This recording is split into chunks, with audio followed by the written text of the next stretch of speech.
এই জন্য রেগে গেলেন তো হেরে গেলেন, রাগা যাবে না, স্যাক্রিফাইস করতে হবে। এর কারণ আপনি যদি দোষ খুঁজতে শুরু করেন, দোষ ছাড়া পৃথিবীতে মানুষ নাই, ঠিক কিনা? No one is perfect in this world. এই পৃথিবীতে কেউই পারফেক্ট না। আপনি যে আপনার স্ত্রীর দোষ খোঁজেন, আপনারও দোষ আছে না নাই?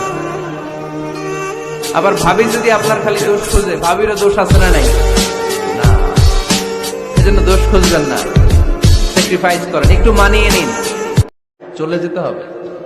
দালান ঘর, বাড়ি ঘর, টাকা পয়সার জন্য পাগল হয়ে থাকি আমরা, কিন্তু এটা আমার আসল ঘর নয়। যেই গোসলখানাটারে আমি এত সুন্দর করে টাইলস করে ইটালিয়ান ফিটিংস দিয়ে বানালাম, আমার জীবনের শেষ গোসলটা কি ওই গোসলখানায় হবে? কথা বলেন। যেখানে লাশ ধোয়ায় ওইখানে আমার গোসল হবে, এগুলো আমরা ভাবতে চাই না। কবরের জীবনটা আসল জীবন। বিশ্বনবী দোয়া করতেন, আল্লাহুম্মা ইন্না নাউযু বিকা মিন আযাবিল কবর। আল্লাহ, আমি আপনার কাছে কবরের আযাব থেকে পানাহ চাই, কবরের আযাব থেকে বাঁচতে চাই। এই কবরের মধ্যে অনেক ফিতনা হবে, অনেক সুয়াল হবে। কবরে প্রশ্ন আছে না নাই? কথা বলেন। প্রথম প্রশ্ন জিজ্ঞেস করা হবে, মার রব্বুক, তোমার রব কে? বলেন, আমাদের রব কে? ওমা দীনুক, তোমার ধর্ম কি? বিশ্বনবীর চেহারা দেখিয়ে বলা হবে, আতারিফু মান হাযার রাজুল, এই লোকটারে চিনো? আমরা কি বলবো? আমরা চিনি, উনি আমাদের। হাত ব্যথা পেলে চোখ দিয়ে পানি ঝরে, আবার চোখ দিয়ে পানি ঝরলে হাত সেই পানি মুছে দেয়, ঠিক কিনা? স্বামী আর স্ত্রীর সম্পর্কটা এরকম হবে, হাত আর চোখ। হাত কেটে গেলে চোখ দিয়ে পানি পড়ে, আবার চোখ দিয়ে পানি পড়লে হাত দিয়ে ওই পানি মুছে দেয়। সম্পর্কটা এরকম থাকার দরকার আছে না নাই? আল্লাহ তাআলা স্বামী স্ত্রীর সম্পর্ককে কোরআনে পোশাকের সাথে তুলনা করেছেন। ড্রেস, কস্টিউম, পোশাক। আওয়াজ করে বলেন, কিসের সাথে তুলনা করেছেন? পোশাক। কেন পোশাকের সাথে তুলনা করলেন? কারণ পোশাক মানুষের লজ্জাস্থানের হেফাজত করে। ইট কভারস আওয়ার প্রাইভেট। পোশাক, ড্রেস এন্ড কস্টিউম, এটা আমাদের লজ্জাস্থানকে ঢেকে রাখে, আমাদের ঈমান বাঁচায়। মুমিন বান্দা কখনো অন্য কাউকে ঠাট্টা করবে না। আমার কোনো ভাই মনে কষ্ট পায়, এরকম কোন ঠাট্টা, বিদ্রুপ, খোঁচা মেরে, পোক মেরে কথা বলা যাবে না। এটা তার চেহারা নিয়ে না, তার পেশা নিয়ে না, তার বংশ নিয়ে না, তার পরিবার নিয়ে না। তার বাবা চুরি করেছে, আমি কি বলতে পারবো তুই চোরের ঘরের চোর? বলে কি বলে না? কেউ একটু মোটা হইলে কয় তুই মোটুর ঘরের মোটু, চোখে কম দেখলে কয় তুই কানার ঘরের কানা। আছে না নাই? না, স্টপ, থামেন, অনেক হয়েছে, আর না, এগুলো বলা যাবে না। কারো আকৃতি নিয়ে খোটা দেয়া, ঠাট্টা করা, এটা স্বয়ং আল্লাহর সাথে ঠাট্টা করার শামিল, ঠিক কিনা? কারো নাক যদি ছোট হয়, এরে কয় বোচা, তো নাক বোচা। ফেনীতে আপনারা কি বলেন? হ্যাঁ, কারো আকৃতি নিয়ে, আমার ফরিদপুরের কলিজার টুকরা যুবক ভাইরা, কারো আকৃতি নিয়ে কখনো অবজ্ঞা করবে না, তুচ্ছ জ্ঞান করবে না। এটা কবিরা গুনাহ, এটা আল্লাহ খুব অপছন্দ করেন। এর কারণ আকৃতিটা আমাদের হাতে নাই। আমাদের কারো নাক লম্বা, কারো খাটো, আমরা কেউ কালো, কেউ সাদা, আমরা কেউ স্মার্ট, কেউ অন্যরকম। তো এই যে আমাদের এক এক ধরনের আকৃতি, এটা কি আমি বানাইছি? আপনি বানাইছেন? দিছে কে? এই জন্য কারো দেহের গঠন নিয়ে যদি আপনি অবজ্ঞা করেন, এটা প্রক্ষান্তরে আপনি স্রষ্টাকে নিয়ে অবজ্ঞা করেন। কারো দেহের আকৃতি নিয়ে যদি আপনি তুচ্ছ করেন, তাকে তুচ্ছ করেননি, আমার রবকে আপনি তুচ্ছ করেছেন। চিল্লায় বলেন ঠিক কিনা? খবরদার, তুই কালু, তুই লম্বু, তুই মোটু, তুই কানা, তুই রোহিঙ্গা। আছে না নাই? ইদানিং এটা খুব চলে। এই রোহিঙ্গা নামটা আছে না? ফরিদপুরে এগুলো ঢুকে নাই না? তাহলে কাকে কাকে বিয়ে করা হারাম? তখনই আল্লাহ গুনে গুনে 14 জনের নাম বলে দিলেন। পড়েন সুবহানাল্লাহ। হুররিমাত আলাইকুম উম্মাহাতুকুম ওয়া বানাতুকুম ওয়া আখাওয়াতুকুম ওয়া আম্মাতুকুম ওয়া খালাতুকুম ওয়া বানাতুল আখি ওয়া বানাতুল উখত। চিল্লায় পড়েন আল্লাহু আকবার। বিশ্বের যে কোনো জায়গার মুসলিম নারী হলেই সেটা হালাল, কিন্তু হারাম কোনটা যখন জিজ্ঞেস করলাম, গুনে গুনে বললেন মাকে বিয়ে করা হারাম, নিজের কন্যাকে বিয়ে করা হারাম, বোনকে বিয়ে করা হারাম, ফুফিকে বিয়ে করা হারাম, খালাকে বিয়ে করা হারাম, ভাতিজিকে বিয়ে করা হারাম, নিজের ভাগ্নিকে বিয়ে করা হারাম। সুবহানাল্লাহ পড়বেন না? তাহলে সহজ না কঠিন? চিল্লায় বলেন, কি সহজ ইসলাম, কত সহজ। খেয়াল রাখবেন, কেউ যদি পিছু লেগে থাকে ও আজীবন পিছেই থাকবে। পিছু লাগা মানে কি? ও সামনে না আমি সামনে। কথা বুঝে নাই বোধহয়। কেউ যদি আমার পিছু লাগে, ও সামনে না আমি সামনে, আমি সামনেই থাকবো, ও পিছনেই থাকবে। কথা বুঝতে পেরেছে? পিছু লাগবো না কারো, কারণ কারো পিছু লাগলে আমি পিছনে পড়ে যাবো। মসজিদে যখন ঢুকবেন ডান পা দিয়ে ঢুকবেন আর দোয়া পড়বেন, আউযু বিল্লাহিল আযীম ওয়া বিওয়াজহিল কারীম ওয়া সুলতানিহিল কদীম মিনাশ শাইতানির রাজীম। বিষ্ণু ইসা ইসলাম বললেন, যে ব্যক্তি মসজিদে ঢোকার সময় এই দোয়াটা পড়বে, শয়তান আফসোস শুরু করে, সে বলে, হায় হায়, আজকের দিনের জন্য, সারা দিনের জন্য তো তুই আমার ওয়াসওয়াসা থেকে বেঁচে গেলি। আজকে বেশিরভাগ আন্দাজ অনুমান নির্ভর কথাগুলো মিথ্যা হয়, ফলে পাপ হয়, ঠিক কিনা? আপনি জীবনে যত আন্দাজ করে কথা বলেছেন তার বেশিরভাগই মিথ্যা, বেশিরভাগই ভুল। তাহলে আন্দাজ অনুমান নির্ভর কথা কোন মুমিন বলতে পারে? খবরদার, আন্দাজ অনুমান নির্ভর কোন কথা আমরা বলবো না। আল্লাহর হাবিব সাল্লাল্লাহু আলাইহি ওয়াসাল্লাম বলেছেন, ইয়াকুম ওয়াদন ফা ইন্নাল যন্না আকযাবুল হাদিস। তোমরা ধারণা করা থেকে, অনুমান নির্ভর, আন্দাজ নির্ভর কথা থেকে বেঁচে থাকো, কেননা আন্দাজ নির্ভর কথাগুলো হচ্ছে মহাপাপ। শয়তান আল্লাহরে চ্যালেঞ্জ দিছে, আল্লাহ তুমি আমারে জাহান্নামে পাঠাবা, আমিও তোমার বান্দা করে লয়ে একসাথে জামাতে ঢুকমু। একা ঢুকবো না, একা যাব না, তোমার বান্দাদেরকে সবগুলারে জাহান্নামী বানায়া তারপরে ঢুকমু। তোমার চ্যালেঞ্জ দিলাম, একটারও জান্নাতে ঢুকাইতে পারবা? আল্লাহকে তুই আমার চ্যালেঞ্জ দিলি? আমি তো সব রাজার বড় রাজা, মহারাজা, আমার চ্যালেঞ্জ দেশ, এত সাহস পাইলি কই? তুই আজীবন ওয়াসওয়াসা দিয়ে পাপ কাজ করাবি, একদিন তাফসীর মাহফিলে এসে আমার বান্দা ক্ষমা চাবে, আমি মাফ করে দেবো, তুই কি করবি? আজীবন অন্যায় করবে, আজীবন পাপ করবে, জুলুম করবে, একদিন চোখের পানি ছেড়ে আমার কাছে কান্নার মতো কান্না করলে আমি সব গুনাহ মাফ করে দেব। এজন্য কখনো কোনোদিন কারো পারমিশন ছাড়া মোবাইলের গ্যালারি চেক করবেন না। কখনো কারো পারমিশন ছাড়া তার ফেসবুকের মেসেঞ্জারে কে কার সাথে চ্যাটিং করেছে এটা করা যাবে না।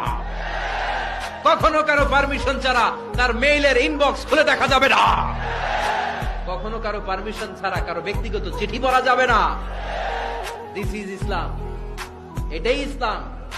আমরা ইসলামে শুধু নামাজ আর রোজা আর জিকির আর এই দাড়ির মধ্যে সীমাবদ্ধ করেছি। প্রত্যেকের একটা প্রাইভেসি আছে না নাই? Everyone has privacy and no one should interfere in his privacy or in her privacy. প্রত্যেকের একটা প্রাইভেসি আছে না নাই? মানুষ ছোট হলেও তার একটা সম্মান আছে না নাই? এজন্য ছোট্ট বাচ্চাদেরকে কখনো প্যান্ট খুলতে বলবেন না। অনেকে বলে, আরে ছোট মানুষ, খোল খোল, আরে তুই খোল, এই খোল খোল খোল, তো আছে না নাই? ওরও প্রেস্টিজ আছে, ওরও। এই যারা বলেন দোয়া কবুল হয় না, দেখেন নিজেদের সাথে মিলে কিনা। এই 5টা শর্ত যদি পাওয়া যায়, মুহূর্তেই আপনার দোয়া আরশে যে নক করবে। 1 নাম্বার শর্ত আকলুল হালাল, হালাল খাওয়া। কি খাওয়া? 2 নাম্বার শর্ত দোয়াটা করতে হবে একজনের কাছে, তিনি কে? চাইতে হবে একজনের কাছে, তিনি কে? মসজিদে যে আল্লাহর কাছে চাইলেন, 2টা গেল শর্ত। 3 নাম্বার ইয়াকিন থাকতে হবে যে আমার দোয়াটা কবুল হচ্ছে। যখন দোয়া করবেন আপনার এই বিশ্বাস থাকতে হবে, আমার রব আমার ফরিয়াদ শুনছে, তিনি আমার কথা শুনতে পাচ্ছে, আমি চাওয়া মাত্র। 4 নাম্বার শর্ত সালাতু আলা রাসূলিল্লাহ, আল্লাহর হাবিব সাল্লাল্লাহু আলাইহি ওয়াসাল্লামের উপর দুরূদ পড়া। কুল্লু দুআ মাহজুব মাওকুফুন বাইনাস সামাই ওয়াল আরদ। 5 নাম্বার সর্বশেষ শর্ত হলো মুওয়াফাকাতুদ দুআ মিন দাওয়াব। শুধু দোয়ায় কাজ হয় না, দোয়ার সাথে মাঝে মাঝে দাওয়ারও দরকার আছে না নাই? বিয়ে কখনো কারো সফলতা আটকে রাখে না। যত বড় বড় মনীষী, বিজ্ঞানী, খেয়াল করে দেখো, আগে বিয়ে করছে। আমাদের স্বাধীনতার স্থপতি বঙ্গবন্ধু শেখ মুজিবুর রহমান খুব অল্প বয়সে বিয়ে করেছেন, ঠিক কিনা?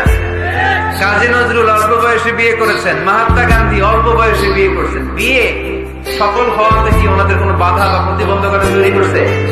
ওনারা তো সফল হয়েছে। সমস্যাটা যেখানে ওনারা বিয়ে করে সফল হয়েছে, আমরা সফল হয়ে তারপরে বিয়ে করতে চাই, ঠিক কিনা?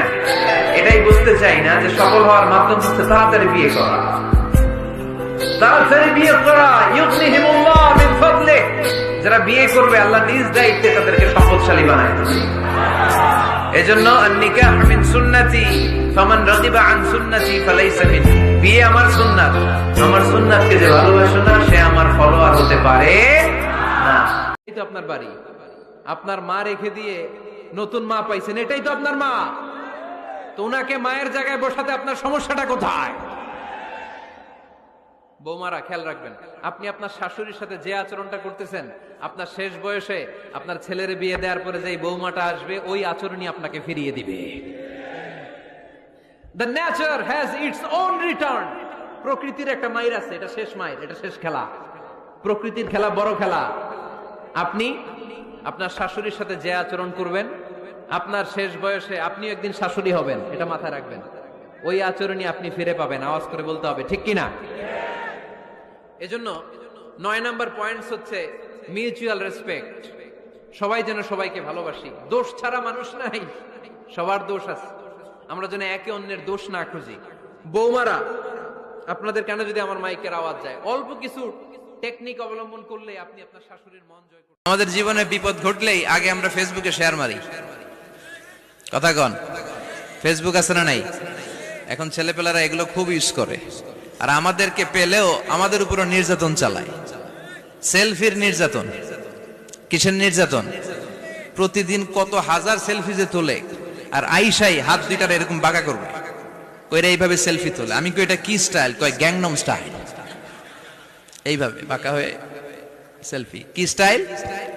Gangnam style. তো এই সোশ্যাল প্ল্যাটফর্ম গুলাকে আমাদের ইসলামের পক্ষে কাজে লাগাতে হবে। আমাদের প্রিয় শিল্পী মশিউর রহমান ভাই বললেন যে অ্যান্ড্রয়েড দিয়ে যেন আমরা ছেলে মেয়েদেরকে কোরআনের তেলাওয়াত শিখাই, ইসলামী সঙ্গীত শিখাই। এই অ্যান্ড্রয়েড যেন আমাদের চোখের জিনার কারণ না হয়ে যায়। এই অ্যান্ড্রয়েড ফোন যেন আমাদেরকে জাহান্নামী না বানায়। The decision. ইয়াংদের দোয়াগুলোর মধ্যে বিশেষ দোয়া তো হবে এইটাই, ঠিক কিনা? যে আল্লাহ তুমি আমাকে নেককার, রূপবতী, গুণবতী একটা স্ত্রী দাও। স্ত্রী যদি ভালো হয় ঘরটা জান্নাত, স্ত্রী যদি খারাপ হয় ঘরের ভিতরে দ্বিতীয় বিশ্বযুদ্ধ, ঠিক কিনা? A timely marriage is very important for the young society of Bangladesh. সময় মতো বিয়ে, এটা সব জায়গায় আমি বলি। ছেলের বাবা যারা আছেন, মেয়ের বাবা যারা আছেন, ওদের দুঃখগুলো একটু বুঝেন। ওরা অনেক দুঃখে আছে, কষ্টে আছে। বুক ফাটে তো মুখ ফুটে না, ঠিক কিনা? বিয়ের চেয়ে ভালো কাজ হয় না, বিয়ের চেয়ে ভালো কাজ হতে পারে না। এই যে উঠতি বয়সের ছেলে মেয়েরা বর্তমানে ফাস্টেস্ট ওয়ার্ল্ডে যেভাবে ট্রেন্ড চেঞ্জ হচ্ছে, তারা তাদের যৌবনকে নষ্ট করে ফেলছে। তারা এই যে পরকিয়া, এই যে নিজেরই ক্ষতি। আওয়াজ করে বলেন, ঠিক কিনা? বৌমাকে বদদোয়া দিয়েন না। বৌমাকে নিজের মেয়ের মতো দেখবেন। সমাধান আমি দিচ্ছি। কেমন দেখতে হবে? নিজের মেয়ের মতো। নিজের মেয়ে সকালে ঘুম থেকে ওঠে 11টা, ওইটা সমস্যা নাই। বৌমা কেন উঠলো না, ওইখানেই ঝামেলা। আছে না নাই? মেহেরবানি করে আপনার বৌমাকে আপনার নিজের মেয়ের মতো দেখেন। নিজের মেয়ের যেমনি আদর করেন তাকেও অমনি আদর করেন। আপনার বৌমারে যদি আপনি কষ্ট দেন, মনে রাখবেন আপনার নিজের মেয়েটাও আরেকবারের বউ হয়ে কয়েকদিন পরে যাবে। আপনি যা যা করবেন আপনার মেয়েকেও তারা ওই রকম কষ্ট দিয়ে বাড়িতে ফিরিয়ে দিবে। চিল্লায় বলেন, ঠিক কিনা? খবরদার, টিট ফর ট্যাট। ইট্টি মারলে পাটকেলটি খেতে হয়। এজন্য শাশুড়ি আম্মা জানারা যারা আছেন, বৌমার সাথে খারাপ আচরণ করবেন না মেহেরবানি করে। তাকে আপনি কষ্ট দিলে আপনার নিজের মেয়েটাও আরেক বাড়ির বৌমা হবে, সেও ওই বাড়ি।